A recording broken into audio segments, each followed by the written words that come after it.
There are places in America where the streets still exist, but the town is gone. The houses are still standing. The roads still lead somewhere. The signs still point to names that used to mean home. But if you walk through these places today, something feels wrong. No children waiting for the school bus. No lights glowing through the windows. No sound coming from the churches, the diners, or the front porches. Just empty rooms and the feeling that everyone left in a hurry.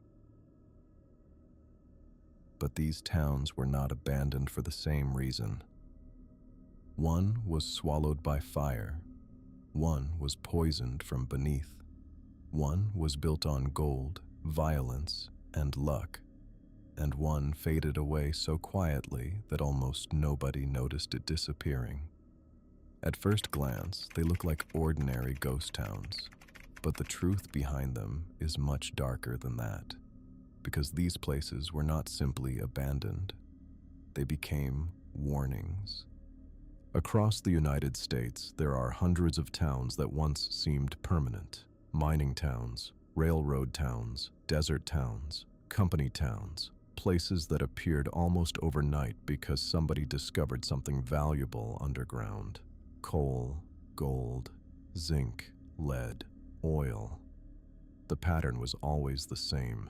People arrived, homes were built, schools opened, churches filled with families, main streets became crowded. Entire communities grew around a single promise that the future would stay. But in many cases, the thing that created those towns eventually destroyed them. In Pennsylvania, there is a town where the ground itself is still burning. Its name is Centralia. From above, it does not look like much anymore. A few roads, a few remaining homes, empty fields where neighborhoods used to stand.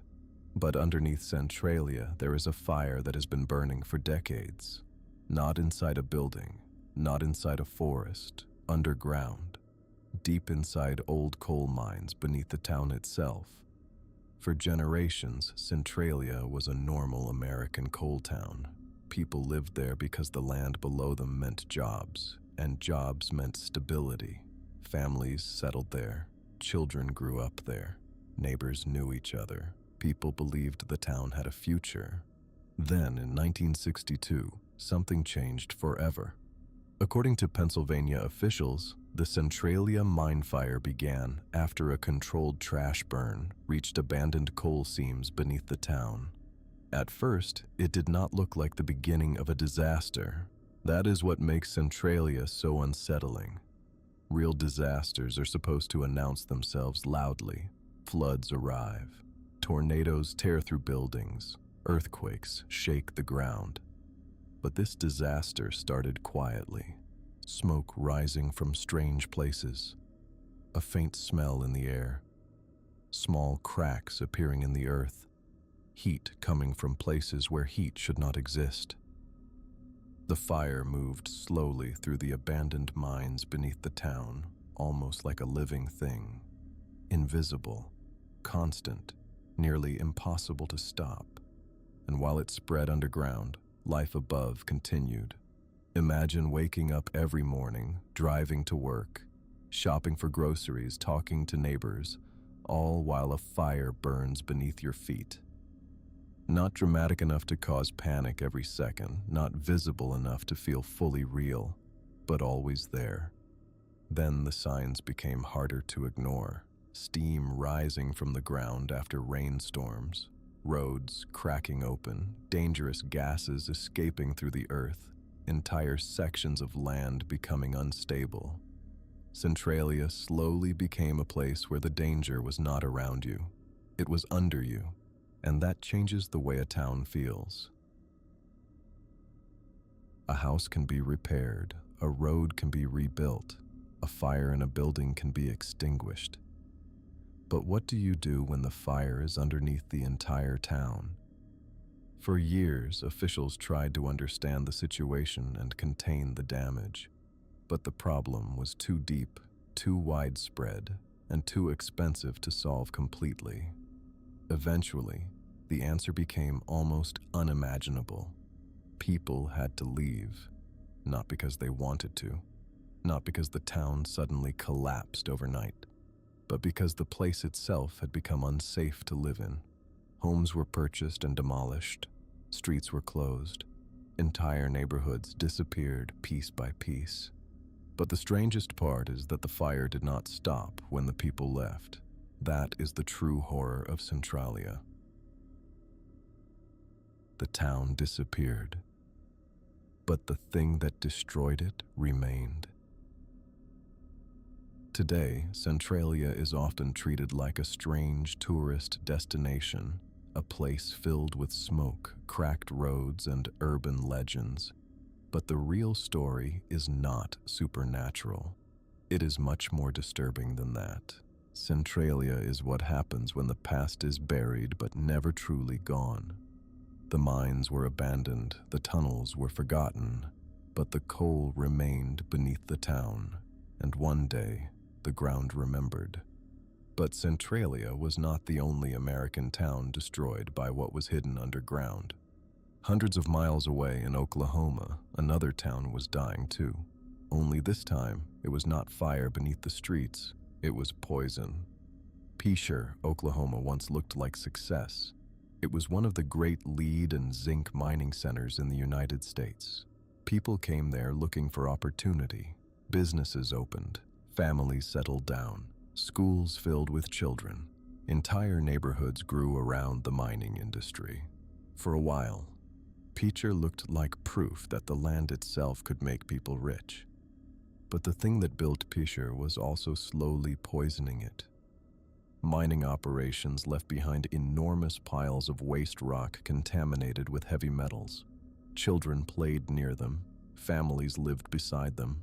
Over time, those toxic materials became part of daily life. Then the environmental damage became impossible to ignore. The water became contaminated. Toxic dust spread through the air. The ground beneath parts of the town became unstable because of abandoned mine tunnels below the surface. Imagine living somewhere where the air might be dangerous, the soil might be dangerous, the water might be dangerous, and even the ground beneath your home might collapse. That was the reality facing the people of Picher. And like Centralia, the town did not disappear overnight. That is important to understand about real ghost towns. Most do not die all at once. They fade slowly. One family leaves, then another. A business closes, a school shrinks. Fewer cars appear in church parking lots. The town becomes quieter before it becomes empty. Then, in 2008, a powerful tornado struck Picher, destroying homes and killing residents. For a town already collapsing under environmental disaster, it felt like the final blow. Eventually, government buyouts relocated much of the population, and Picher officially ceased functioning as an incorporated city. Think about how strange that is. A place can still have roads, buildings, memories, photographs, stories, and yet officially, legally, it can stop existing. Picher became one of those places where the ruins do not feel ancient, they feel recent. Like people were still trying to hold on to normal life right before the end. And that is what makes abandoned towns emotionally unsettling. Not the decay itself, the recognition. These were not fantasy places. They were ordinary American towns. People raised children there, fell in love there, went to school there, opened businesses there. Then the same industries that built those communities left behind conditions that made them impossible to keep alive. Picher forces you to ask a difficult question. How many towns are built on things people do not fully understand? But not every abandoned town was destroyed by disaster. Some were destroyed by something much older, hope. Long before Centralia burned and Picher became toxic, thousands of people moved west, chasing promises hidden in the mountains. And one of those places still stands today almost exactly as it was left. Its name is Bodie. Bodie, California is one of the most famous ghost towns in America. But to understand why it matters, you have to imagine it before the silence. Not as ruins, but as noise, boots in the dirt, wagons arriving, hammers striking wood, saloons crowded with miners, people arguing about money, weather, and rumors of gold. Bodie existed because people believed the ground beneath them could change their lives. And for a while, it did. Gold transformed isolated land into a booming town almost overnight. Businesses appeared, homes were built, families arrived.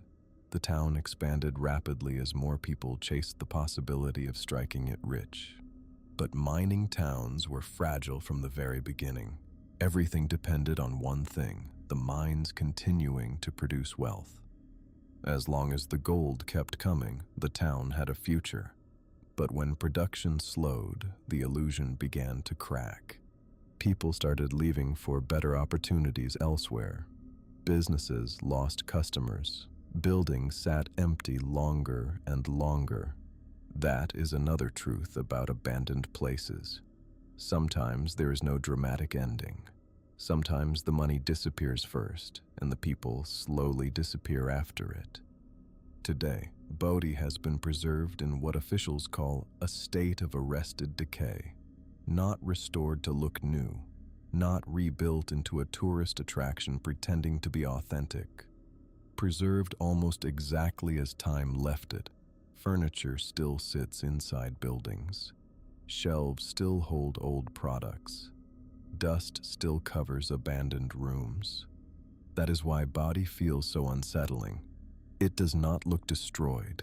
It looks paused, like people stepped away for a moment and never came back. But Bodie is more than a ghost town. It is a reminder of how quickly entire communities can rise and collapse when they are built around a single promise. And perhaps the saddest abandoned towns are not the ones destroyed by fire, poison, or disaster. Perhaps the saddest are the towns that simply become unnecessary. Hidden in the mountains of Montana is a place called Garnet. Unlike Centralia or Picher, Garnet did not end with catastrophe. It faded slowly, like a conversation becoming quieter every year. Garnet was once a mining town filled with people trying to build lives in a difficult place. But when the gold began running out, the future of the town began disappearing with it. The stores needed fewer workers. The boarding houses needed fewer rooms. The streets became quieter.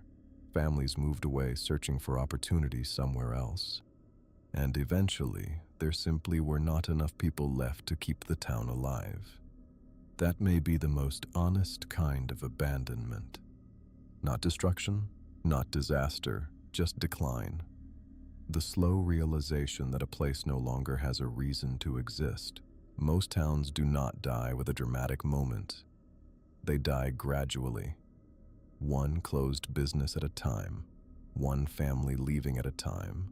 One empty building at a time. Until eventually, the town becomes a memory with walls still standing. Centralia, Picher, Bodie, Garnet, 4 towns, 4 different endings: fire, poison, gold, silence. But underneath all of them is the same story. A town is not just a collection of buildings. A town is an agreement. People agree that a place has a future. They build homes because they believe tomorrow will happen there. They open schools because they believe children will grow up there. They bury their loved ones because they believe their families will remain there for generations. And when that belief disappears, the town begins disappearing too. Sometimes the ground catches fire. Sometimes the water becomes toxic. Sometimes the mines run dry. And sometimes the world simply moves on. But the ruins remain. Not because they are haunted, because they are evidence. Evidence of what America built, what it extracted, what it ignored, and what it left behind. So the next time you see an abandoned town, do not just ask why people left.